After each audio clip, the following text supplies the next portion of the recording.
ఏమండి, కనుమ రోజున కాకైనా సరే కదలదు అని శాస్త్రం ఉన్నది.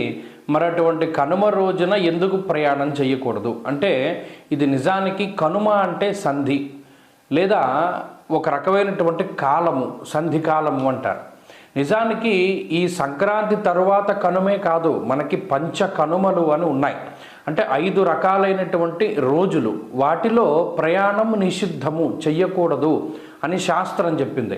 వాటితో పాటు ఇంకా కొన్ని రోజుల్లో కూడా మనం ప్రయాణాలు చేయకూడదు. అవి అన్నీ కూడా మనం ఈ వీడియోలో తెలుసుకుందాం.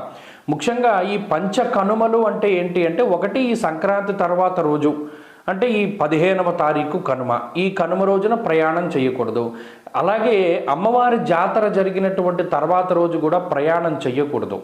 అలాగే కొంత ఈ 11 రోజులు కర్మ చేసిన తర్వాత 12వ రోజును కూడా కనుమ అంటారు. ఆ రోజున కూడా ప్రయాణం చేయకూడదు.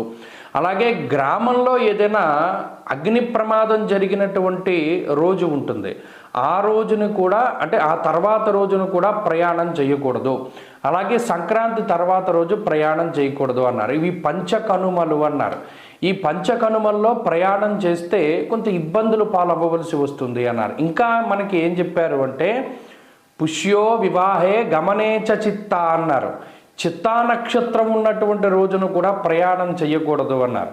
అలాగే పౌర్ణమి రోజు పెద్ద పులి కూడా కదలదు అని శాస్త్రం ఉన్నది. కాబట్టి పౌర్ణమి రోజు కూడా ప్రయాణం చేయకూడదు అని చెప్పి శాస్త్రవచనం.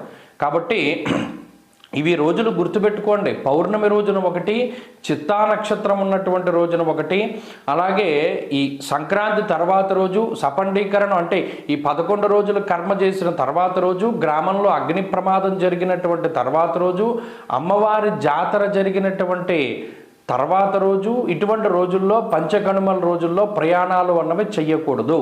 ఇవి చెయ్యకూడదు అని మన పెద్దవాళ్ళు చెప్పినప్పుడు చేస్తే ఏమవుతుందంటే, చేస్తే తెలుస్తుంది. కాబట్టి చెయ్యకూడదు అని చెప్పినప్పుడు మనం వాటి జోలికి వెళ్లకుండా ఉండడమే ఉత్తమము. స్వస్తి.